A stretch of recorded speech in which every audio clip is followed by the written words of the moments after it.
Bonsoir, peuple de Dieu. Bonsoir. Alléluia. Notre Dieu est vivant. Notre Dieu est grand. Notre Dieu est merveilleux. Il est excellent. Alléluia. Amen. Seigneur, nous te bénissons, nous te rendons grâce. Merci, mon Dieu, pour ce privilège que tu me fais d'apporter ta parole. Merci, mon Dieu, pour cette mise à part. Oh, parmi des milliers de personnes, tu m'as choisi, tu m'as fait cette grâce afin d'apporter ta parole. Que ce moment soit pour ta gloire seule. Saint-Esprit, prends le plein contrôle de ce moment, prends le contrôle de ma bouche, que la chair se taise et que toi tu puisses parler au nom puissant de Jésus. Alléluia, amen, amen, amen, amen. Aujourd'hui, je vais parler les fruits de la persévérance. La persévérance est un fruit. La Bible dit qu'il faut que le chrétien ait la foi, la patience, qui est la persévérance, et l'amour. Le plus grand, c'est l'amour. Alléluia. Mais aujourd'hui, je vais vous parler le fruit de la persévérance. Aujourd'hui, si tu es dans une situation, tu dois savoir, alléluia, que tu dois persévérer. Ne te culpabilise pas, mais persévère. Persévère. Si tu perces, tu verras. Il faut percer pour voir. Alléluia. Donc, prenez votre Bible dans le livre de Jean, le chapitre 5. Jean, le chapitre 5, à partir du verset 1. La Bible nous dit, après cela, il y eut une fête des Juifs, et Jésus monta à Jérusalem. Or, à Jérusalem, près de la porte des brebis, il y a une piscine qui s'appelle en hébreu Bethsaïda, et qui a 5 portiques. Sous ces portiques étaient couchés un grand nombre des malades, des aveugles, des boiteux, des paralytiques qui attendaient le mouvement de l'eau. Car un ange descendait de temps en temps dans la piscine et agitait l'eau. Et celui qui y descendait le premier, après que l'eau avait été agitée, était guéri, quelle que soit sa maladie. Alléluia. Je vais m'arrêter là pour l'instant. Et la Bible nous dit que le verset qui va m'interpeller un peu avant de commencer réellement mon message, la Bible nous dit que au verset 3, sous ces portiques était couché un grand nombre des malades, des aveugles, des boiteux, des paralytiques qui attendaient le mouvement de l'eau. Oh! Et c'est pour cela que si tu es dans une situation, aujourd'hui, Dieu, il faut croire, il faut mettre dans toutes ses tripes, dans toutes ses pensées, que Dieu est amour. Quel que soit ce que tu vois, quel que soit ce que tu peux entendre, il faut t'attendre à ton Dieu. Et il faut t'attendre que ton Dieu agira. C'est pour ça que je dis qu'on ne peut pas critiquer. Parce que la Bible nous dit, lorsque vous regardez, la Bible nous dit que là, il s'agit du peuple d'Israël. Mais la Bible nous dit qu'ils étaient un grand nombre. La Bible dit au verset 3, sous ces portiques étaient couchés un grand nombre des malades, un grand nombre. Comment ça se fait que c'est le peuple d'Israël et qu'il soit un grand nombre des malades, des paralytiques, alléluia, des boiteux? La Bible nous dit qu'ils étaient un grand nombre. Et aujourd'hui, on peut voir, si quelqu'un maintenant qui est charnel et qui a des pensées charnelles, la parole du monde, les paroles du monde, la personne peut dire, il y a une assemblée et dans cette assemblée, regardez la quantité de personnes les personnes sont malades et les personnes ne reçoivent pas de guérison. Il y a beaucoup de personnes maintenant dans des situations et leur vie ne change pas. Oh! Mais aujourd'hui, il ne faut pas regarder à cela. Aujourd'hui, comme j'ai dit que notre Dieu, la Bible dit qu'il n'est pas un homme pour mentir et la Bible dit qu'il est venu pour donner la vie et que la vie soit en abondance. C'est pour cela que quelle que soit la situation, quel que soit ce que tu peux voir ou entendre, il faut t'attendre à ton Dieu et croire que même étant dans la maladie est terrassée, la maladie ne peut pas t'empêcher de recevoir la vie éternelle. Car en avant, Dieu, c'est pour une vie éternelle. Il t'a choisi pour une vie éternelle. Il ne t'a pas choisi seulement pour te guérir, mais il t'a choisi pour une vie éternelle. Et la Bible nous dit que ce qui me touche de ce verset, ils étaient un grand nombre. Ils étaient un grand nombre. Mais la Bible nous dit qu'ils persévéraient. Ils persévéraient. Ils persévéraient. Et regardez le verset qui va suivre. La Bible nous dit que ils attendaient le mouvement de l'eau, car un ange descendait de temps en temps. Ça veut dire que l'ange n'avait pas de jour précis. L'ange n'avait pas un jour précis qu'il venait. Ça veut dire qu'il fallait être là pour être guéri. Oh, aujourd'hui, beaucoup de personnes veulent recevoir un miracle de Dieu, mais parfois ils n'ont pas le temps. Et il faut avoir le temps. Lorsqu'on parle de Dieu, il faut avoir le temps. Il faut être là parce qu'on ne sait pas à quel moment qu'il va agir. Au moment où tu crois qu'il va agir, il n'agit pas. Et au moment où tu ne t'attends pas, il va agir. La Bible nous dit que les disciples étaient dans la chambre haute.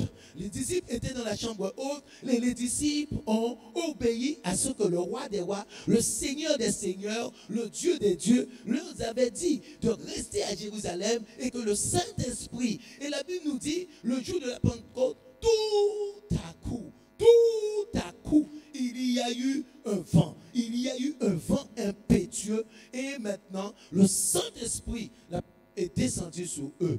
Mais au moment où ils ne s'attendaient pas. Et là, la Bible nous dit que de temps en temps,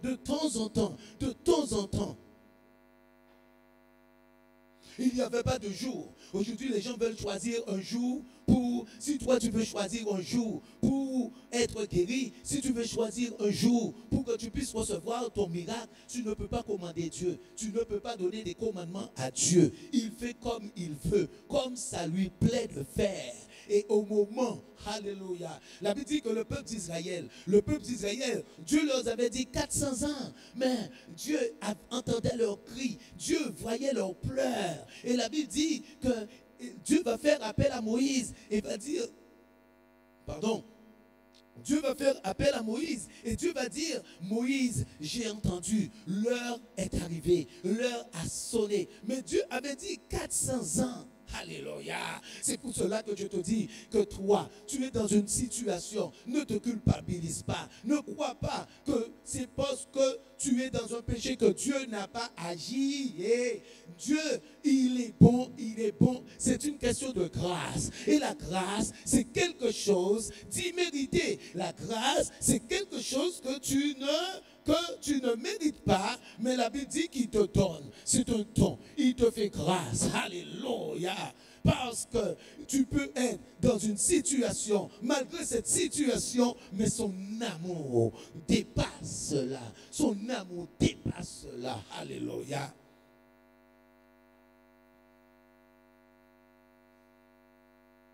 Est-ce que vous comprenez ce que je suis en train de dire? Donc, son amour dépasse cela.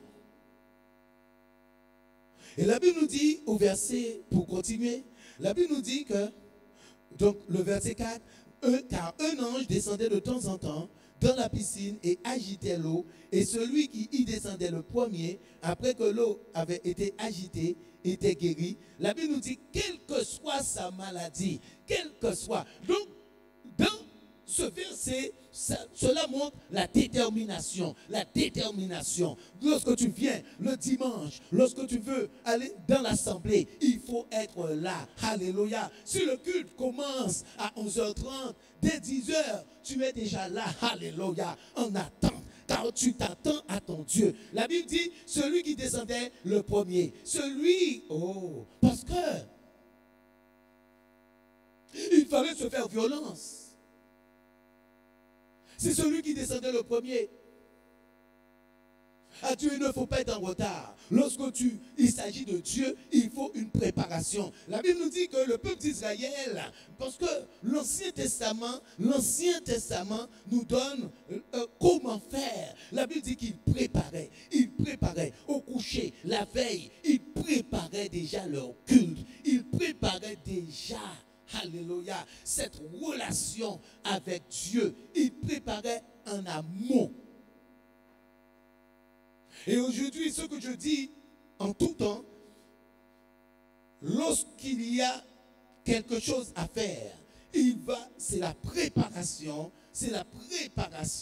qui va déterminer, c'est la préparation qui compte. Quelqu'un qui n'est pas préparé pour une situation, alléluia, ne pourra pas. Aujourd'hui, si vous faites un repas, il va y avoir une préparation. Il faut un assaisonnement. Si tu fais une viande, il faut un assaisonnement. Donc, il faut une préparation. Et faire la viande sans préparation, ça n'aura pas le même goût.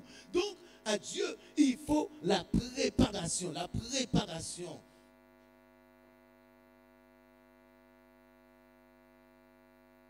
Parce que la Bible nous dit que, la Bible nous dit que, avant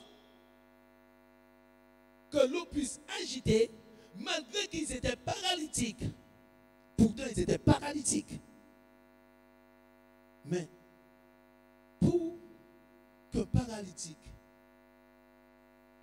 le paralytique qui se trouvait au bord de cette piscine, c'est que le paralytique avait préparé depuis longtemps. Parce que le paralytique ne pouvait pas se déplacer lui-même. Donc, il fallait une organisation. Oh! Il n'y avait pas de fauteuil roulant. Hein? Donc, le paralytique, il fallait une préparation. Il fallait organiser pour que des personnes,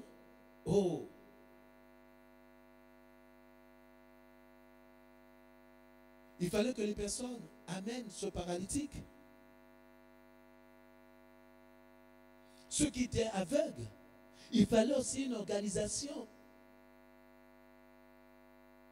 Et même certains boiteux, il fallait une organisation. Donc, tous ceux qui se trouvaient dans ce lieu étaient organisés.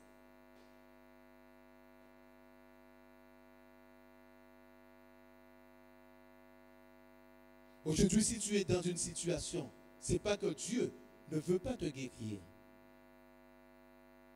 Mais il faut que tu te fasses violence. Il faut que tu sois organisé. Et que tu sois là. Je dis qu'avec Dieu, il ne s'agit pas de faire quelque chose. On voit que Caïn a fait une offrande. Son offrande n'a pas été agréée. Il ne suffit pas de faire quelque chose. Il faut que le cœur y est. Le cœur y est.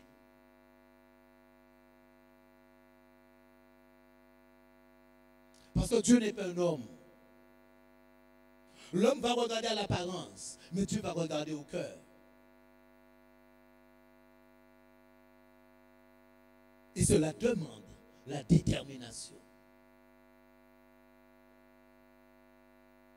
Ce n'est pas une question de péché, parce qu'il est venu pour cela. Il est venu pour le péché. La Bible dit qu'il aime le pécheur. Il n'aime pas le péché. Il pardonne. Parce que c'est un Dieu de compassion. C'est un Dieu d'amour. Aujourd'hui, si quelqu'un te dit que tu ne pourras pas, c'est un menteur. Parce que oui, la foi. La foi, c'est de croire, d'amener à l'existence quelque chose qui n'est pas à l'existence. Donc, si aujourd'hui tu ne peux pas, tu vas amener à l'existence ce que tu ne pouvais pas faire. Tu vas l'amener à l'existence. Et c'est ça la foi. Mais il ne faut pas rester, ah oui, mais je ne peux pas, on me dit, oui, ah, ceci, cela, sous tes pieds au nom de Jésus. On t'a dit, mais qu'est-ce que Jésus t'a dit? Oh, on t'a dit, mais qu'est-ce que Jésus t'a dit? Dis-moi, dis-moi, on t'a dit, mais qu'est-ce que Jésus t'a dit? Ce qu'on t'a dit n'a pas d'importance. C'est ce que Jésus te dit qui a de l'importance. Écoute, écoute, écoute, écoute, écoute, écoute, écoute. Ce qu'on t'a dit n'a pas d'importance. C'est ce que Jésus t'a dit qu'il y a de l'importance. Et ce que Jésus te dit qu'il est venu pour toi. Il dit qu'il n'est pas venu pour ceux qui se portent bien. Il est venu pour toi. Et quelle que soit ta situation, il dit, il prend ceux qui sont en bas pour amener. Parce que là, vous voyez que toutes les personnes qui sont là, ce sont des malades. Ce sont des personnes qui ont une situation. Donc celui qui n'a pas de situation, Jésus n'est pas pour lui. Vous voyez, regardez le verset 4. La Bible nous dit, non, verset 3. La Bible nous dit, sous ces portiques étaient couchés un grand nombre, des personnes qui se portaient bien, des personnes qui voyaient, des personnes qui marchaient bien, des personnes qui pouvaient se lever. Est-ce que vous voyez cela? Des personnes qui avaient déjà un niveau, des personnes qui avaient une dimension. Est-ce que la Bible nous dit cela? La Bible nous dit qu'il y avait près de cette piscine des personnes. Oh, la Bible va nous parler de malades. La Bible va nous parler d'aveugles, de boiteux et de paralytiques. Or, aujourd'hui, il y a des personnes qui sont saints, qui sont saints.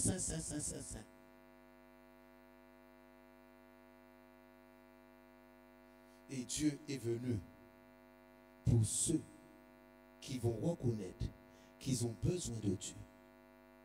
Comme moi, je reconnais que j'ai besoin de Dieu. Je suis serviteur, je reconnais que j'ai besoin de Dieu.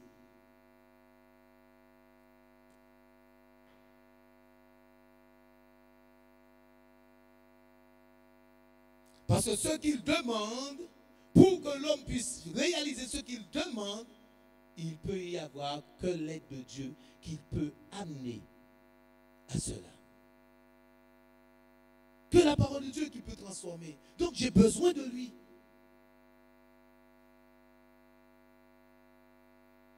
N'ayant pas Dieu, l'homme est un méchant. N'ayant pas Dieu, l'homme va être mauvais. Et il n'y a que la parole de Dieu qui transforme. Il n'y a que la parole de Dieu qui fait des miracles. Il n'y a que la parole de Dieu mauvais et qui rend bon. Oh. Il n'y a que la parole de Dieu méchant et qui transforme.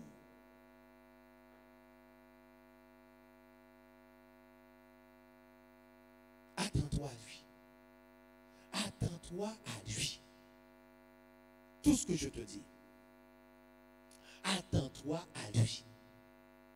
Attends-toi à ce mouvement. Aujourd'hui, la Bible nous parle de l'eau qui symbolise la parole de Dieu. Donc, ces personnes attendaient quelque chose. Cette personne attendait, aïe, aïe, aïe, mon Dieu, la piscine. Aujourd'hui, l'eau qui symbolise, la Bible dit que l'ange venait et secouait l'eau. Mais l'eau qui symbolise la parole de Dieu.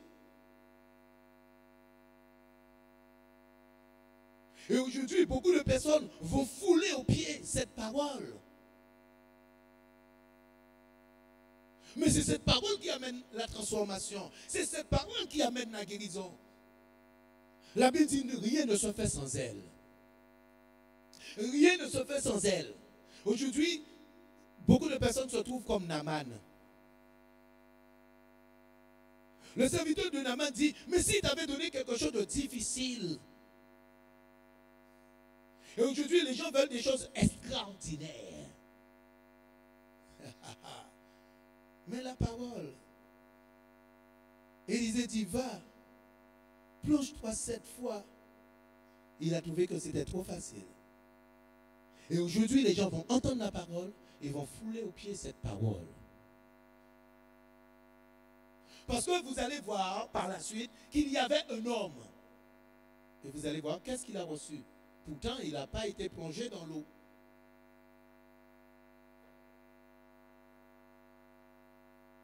La Bible nous dit au verset 5.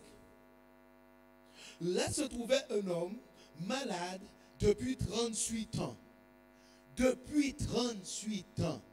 Écoutez quelque chose. Depuis 38 ans.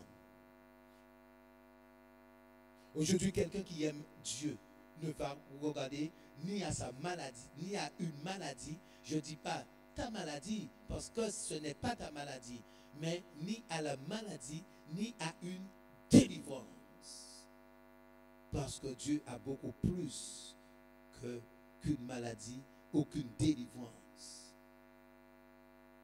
Il a une vie éternelle. Et si tu te fixes sur cette vie éternelle, automatiquement tu seras délivré. Ce sera automatique, mais à son temps. La Bible dit depuis 38 ans. Aujourd'hui, les gens vont être découragés. Est-ce que tu as 38 ans que tu es malade en Jésus-Christ? Est-ce que tu as 38 ans que tu suis Jésus et que tu as une situation? Parce que Dieu nous montre, la Bible est claire. La Bible nous parle et nous démontre que ce n'est pas une question de péché et que Dieu n'a pas abandonné ses enfants. C'est l'autre que tu vas être culpabilisé et tu vas regarder, tu peux regarder une autre personne, tu peux regarder, oui, mais cela avance. Mais toi, regardez quelque chose, je vous fais voir quelque chose. Oh mon Dieu, ceux qui ont été guéris dans l'eau, est-ce qu'on va parler d'eux? Ceux qui ont été guéris, parce que des personnes ont été guéries avant cet homme, est-ce qu'on parle de ces personnes? Et aujourd'hui, pourquoi tu vas te regarder à quelqu'un qui s'est marié, à quelqu'un que sa situation a changé? Parce que aujourd'hui, plus tu as une grande situation, c'est plus aussi un grand témoignage. Ton témoignage ne sera pas pareil. Parce que cet homme, la Bible nous dit qu'il y a eu des personnes qui ont été guéries. Mais cet homme, on va parler de cet homme, et d'éternité en éternité, de siècle en siècle. Ça fait aujourd'hui, ça fait 2020 ans qu'on parle de cet homme de 38 qui était près de cette piscine. Depuis 2020 ans, des siècles, depuis 2020 siècles. Oh, depuis 2020 siècles qu'on parle de cet homme.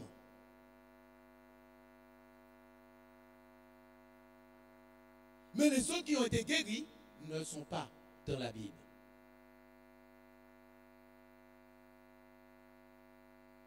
Tout ce que je peux te dire, c'est que Dieu t'aime.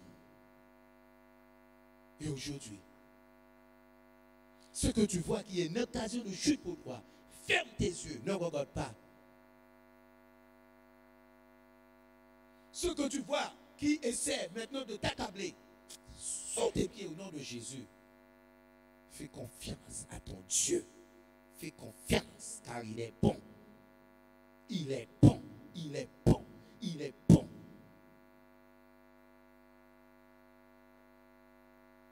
L'apôtre Paul avait compris cela. C'est pour cela que l'apôtre Paul n'a pas eu de peine à laisser sa doctrine parce qu'il a rencontré un Dieu qui est bon. Un Dieu qui est mort pour lui. Oh, quelle personne! Un Dieu, il est venu et il a montré qu'il aime les humains. Il a montré qu'il aime le monde parce qu'il est mort pour le monde. Et aujourd'hui, comment je vais laisser ce Dieu pour quelque chose? Comment je vais abandonner ce Dieu? Parce que je sais qu'il est bon. Pas seulement bon, il est riche en bonté.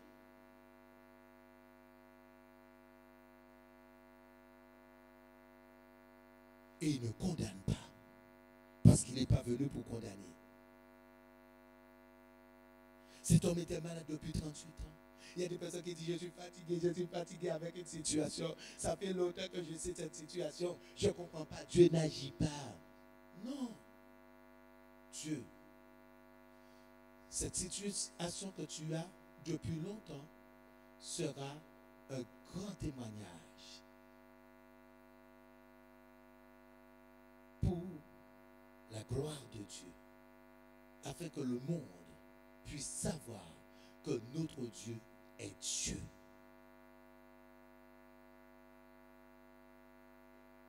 Aujourd'hui, si tu n'es pas marié, n'abandonne pas parce que tu n'as pas un mari.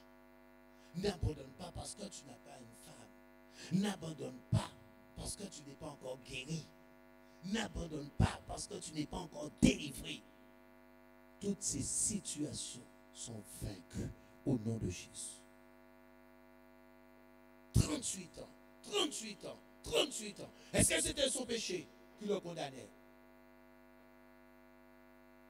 C'est la question que je vous pose. Est-ce que c'était son péché qui condamnait cet homme?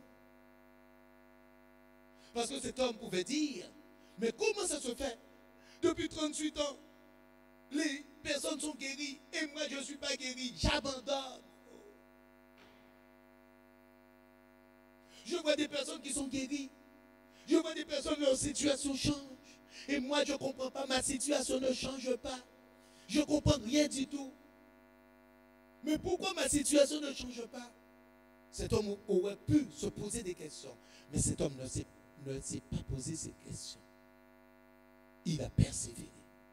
Il s'organisait. Il s'organisait. Il montait une équipe pour qu'on puisse l'amener près de cette piscine. Parce qu'il s'attendait. Le Dieu d'Abraham, le Dieu d'Isaac et le Dieu de Jacob est un véritable Dieu.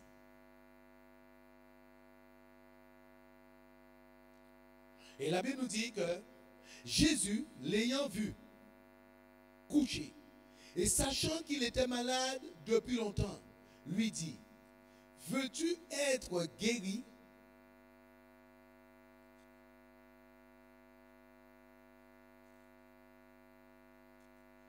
Excusez-moi. Veux-tu être guéri? Le malade lui répondit, Seigneur, je n'ai personne pour me jeter dans la piscine quand l'eau est agitée. Et pendant que j'y vais, un autre descend avant moi. Oh. La Bible dit Jésus l'ayant vu. Jésus l'ayant vu couché. Jésus voit ta situation. Mais ce n'est pas encore le temps de Jésus. Quand ce sera le temps de Jésus, cette situation sera affaissée au nom de Jésus. Parce que, regarde quelque chose. Cet homme était paralytique, mais la paralysie n'a pas pris le dessus, n'a pas eu le dessus sur lui. La paralysie n'a pas amené cet homme à la mort. Parce que cette situation était arrivée à son sommet. Et cette situation ne pouvait pas aller plus loin. De même que ta situation. Tu as une situation, mais la situation que tu as, regarde bien, cette situation ne peut pas aller plus loin. Comme on a dit pour cette pandémie, cette situation est à sa pique. C'est au sommet.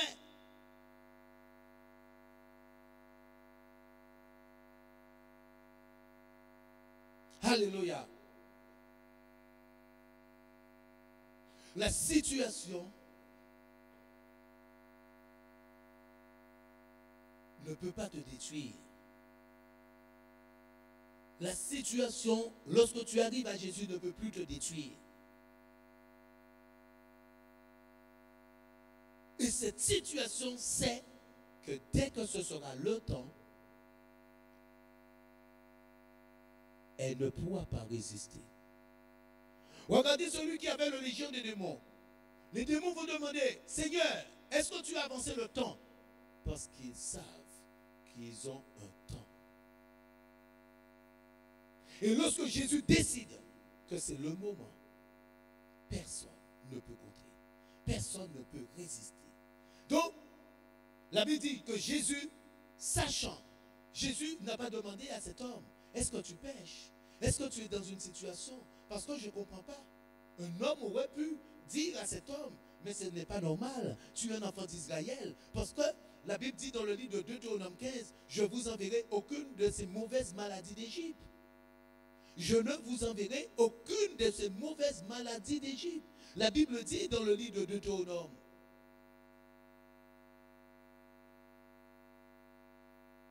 « 7 verset 15. Mais regardez, cet homme était dans cette situation. Et pourtant, Dieu dit, je ne vous enverrai aucune de ces mauvaises maladies d'Égypte. Il y a beaucoup de situations qui sont là pour la manifestation de la gloire de Dieu. Comme aujourd'hui, tu as une situation. C'est pour la manifestation de la puissance de Dieu dans ta vie. Témoignage. Par la suite que tu puisses témoigner que ce Dieu est grand, que ce Dieu est merveilleux, que ce Dieu est excellent. Et tu n'auras pas d'excuses par la suite, que Dieu n'existe pas, que Dieu n'agit pas. Tu n'auras pas d'excuses.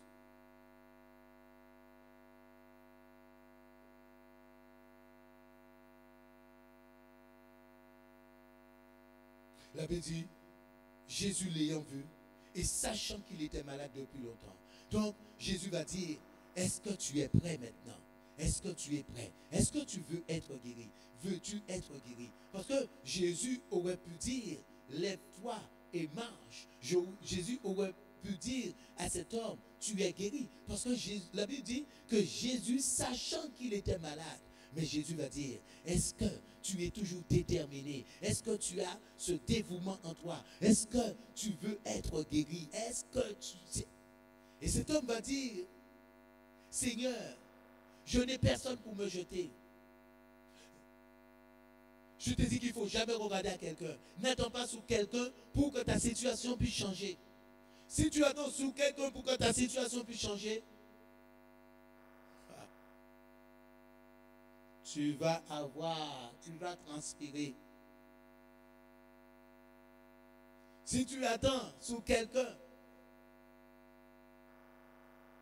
pour que ta situation puisse changer, moi j'attends sur personne pour que ma situation puisse changer. Parce que je sais que c'est Jésus la solution. C'est lui seul qui change les situations. C'est lui seul.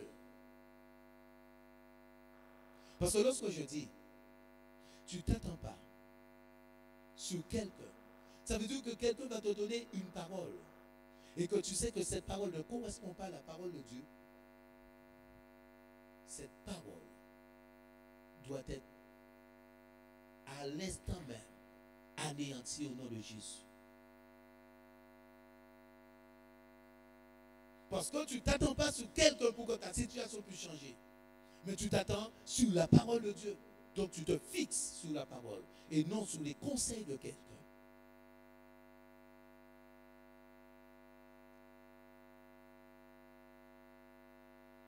Il y a beaucoup de personnes maintenant, ils font plaisir aux hommes. Et Dieu, il délaisse Dieu. Veux-tu être guéri? Et cet homme va dire, je n'ai personne. Je n'ai personne. Vous voyez pourquoi Jésus lui a demandé, veux-tu être guéri? Parce qu'en réalité, cet homme s'attendait sur quelqu'un. Et c'est la raison pour laquelle Jésus va dire, veux-tu être guéri? Moi, je suis Dieu. Veux-tu être guéri? Aujourd'hui, tu as la possibilité d'être guéri. Et cet homme va dire, je n'ai personne.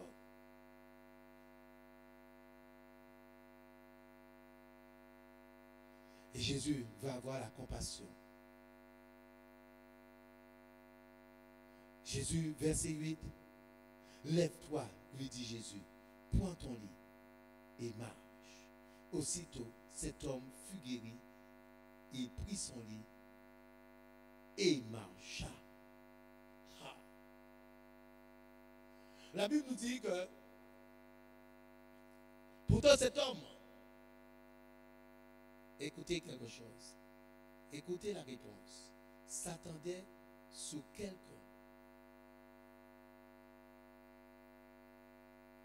pour qu'une personne puisse le jeter. Mais personne ne pouvait le jeter. Parce que la Bible dit que c'était le premier. Donc, aucune personne ne pouvait le jeter. Et aujourd'hui, beaucoup de personnes veulent que leur situation change.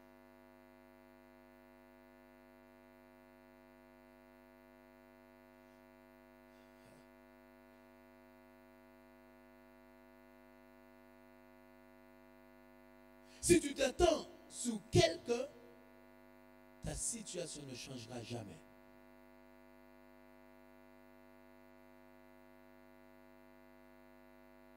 Ta situation, c'est ce que ce verset détermine là. Ta situation ne changera jamais si tu t'attends sur quelqu'un. Il faut t'attendre que sur Dieu. Jésus dit, prends ton lit. Et la Bible dit, aussitôt, aussitôt, aussitôt. Jésus n'a pas condamné cet homme. Jésus n'a dit à cet homme aucune mauvaise parole. Mais Jésus lui a dit, lève-toi. Prends ton lit. Et la Bible dit, aussitôt, cet homme s'est levé. Vous voyez le fruit de la persévérance. Aujourd'hui, comment il faut persévérer et ne pas regarder au temps.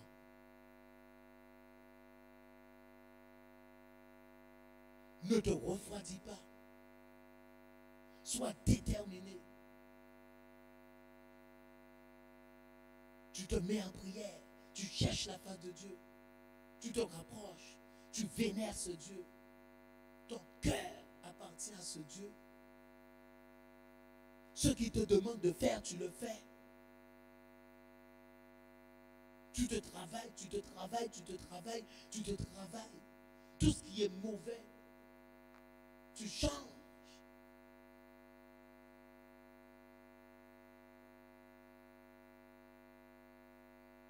Alléluia. Parce que la Bible dit que Jésus va dire, le royaume des cieux, c'est les violents qui s'en emparent.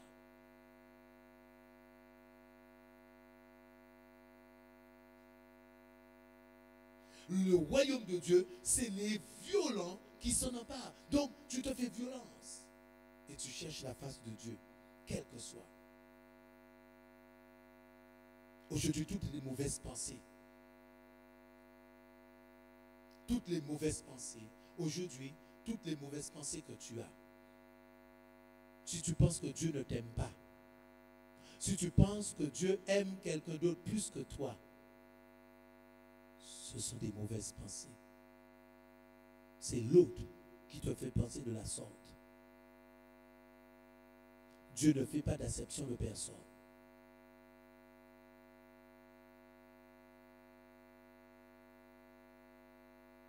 Et si tu crois que ta situation ne changera jamais, c'est l'autre. Chasse-le au nom de Jésus. Chasse-le dans tes pensées. Tu lui dis de se taire.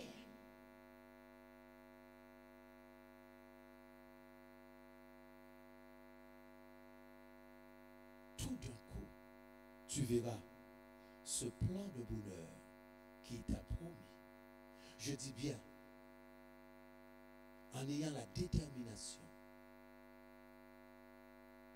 quel que soit ce que tu peux voir, la détermination d'être dans la maison de Dieu, la détermination de chercher la face de Dieu dans la prière, la détermination de changer son cœur.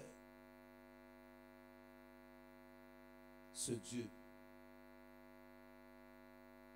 qui est Jésus va se manifester dans ta vie.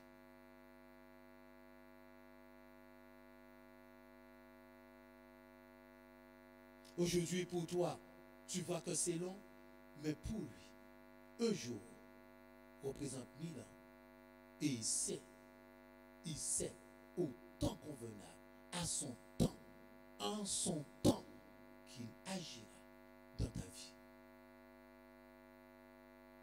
n'a rien à craindre. Tes lendemains sont assurés.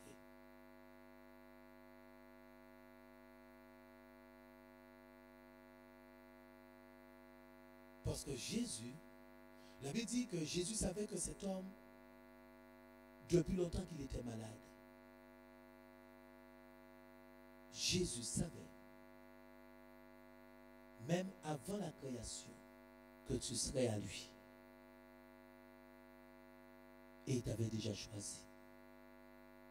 Et si ça choisi, ce n'est pas en vain.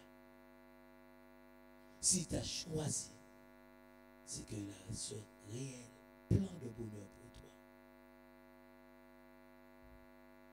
Donc attends-toi à Dieu. Fixe-toi sur lui. Ne regarde ni à droite, ni à gauche. Me fixe tes yeux sur Jésus. Et il agira. Aujourd'hui, je veux te donner cette parole d'encouragement. Que Dieu n'abandonne pas de ses enfants. Dieu n'est pas quelqu'un qui abandonne. Ce n'est pas sa nature. S'il est mort pour sauver, il ne peut pas abandonner. Quelqu'un peut t'abandonner. Un homme peut t'abandonner. Mais Jésus ne t'abandonnera jamais. Jamais. Jésus, Jésus, Jésus. Et l'apôtre Paul avait compris cela. C'est pour cela qu'il dit que ni la hauteur, ni la largeur, ni la longueur, ni les profondeurs, ni les dominations, ni les principautés, ni les anges, rien ne peut nous séparer de l'amour du Seigneur. Parce qu'il savait que Jésus l'aimait. Il savait que Jésus aimait. Que Jésus les aimait. Et que Jésus aime tous ceux qui sont à lui.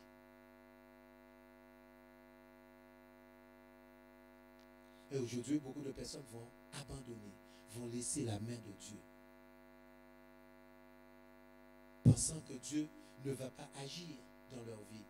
Aujourd'hui, beaucoup de personnes sont découragées parce que ces personnes se voient depuis longtemps dans une situation et ces personnes croient que Jésus les a abandonnés.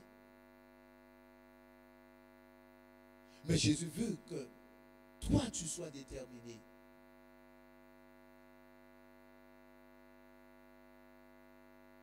Aujourd'hui, beaucoup de personnes pleurent parce qu'ils ne connaissent pas leur Dieu.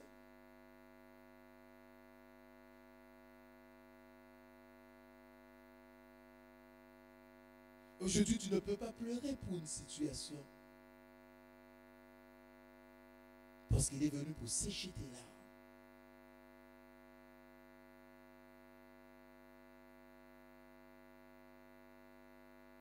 La bonté de ce Dieu.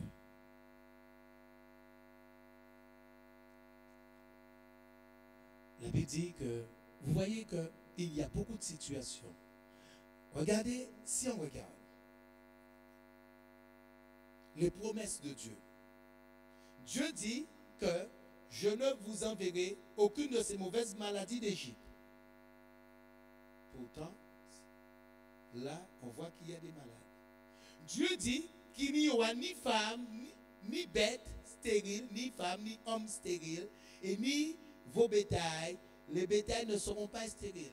Pourtant, la Bible dit qu'il y avait Élisabeth et Zacharie et qui craignaient Dieu et qui plaisaient à Dieu. Et pourtant, ces personnes étaient dans une situation. C'est que lorsque tu te trouves une situation dans la sorte, je veux prendre le cas de Anne, la maman de Samuel. Je veux prendre qui était stérile. Je veux prendre la maman de Samson qui était stérile.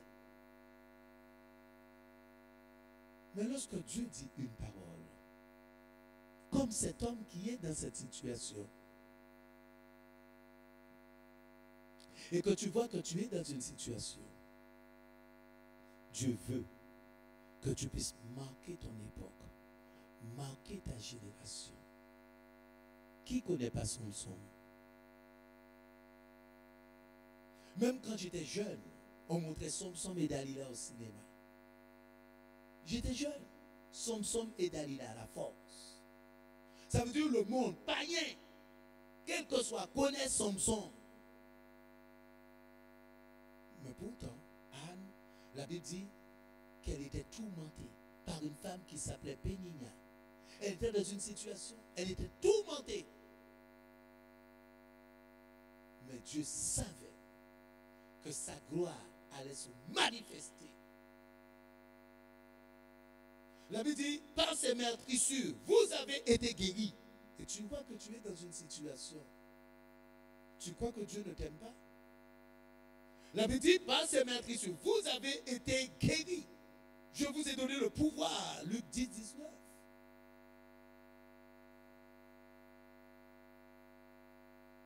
De marcher sur la tête des scorpions. Et la Bible dit, rien ne pourra vous nuire. Mais pourtant, tu vois qu'il y a une situation qui te nuit. Et tu te dis, mais est-ce que Dieu est avec moi? Tu peux te poser la question, je suis dans un péché, c'est ce péché qui me condamne. Ma fille, mon fils, c'est une question de grâce. La grâce. La grâce. Un don immérité. C'est une question de grâce.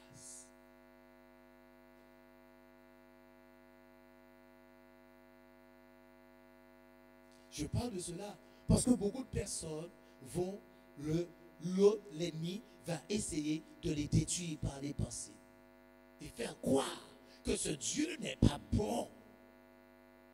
Faire croire que ce Dieu ne les a pas pardonnés. Oh, Dieu ne peut pas pardonner ce péché. Ce péché que j'ai commis.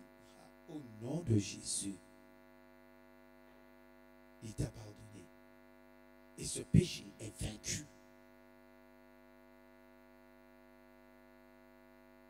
Il suffit de prendre le dessus. Tu l'as déjà abandonné et tu crois que ce péché va continuer à te condamner, mais tu l'as déjà abandonné. Ah non, il ne m'a pas pardonné. Il t'a pardonné. Aujourd'hui, il suffit de croire. Quoi? Ne te culpabilise plus. Mais quoi? Sois déterminé. Comme cet homme qui était déterminé. Comme cet homme qui ne pouvait pas compter sur quelqu'un. Qui pouvait compter que sur Dieu. Parce que les personnes, si tu penses ou si tu crois que quelqu'un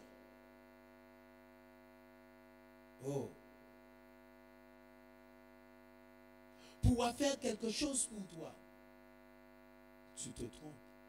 Il n'y a que Dieu. Et si tu plais à Dieu, Dieu va ordonner.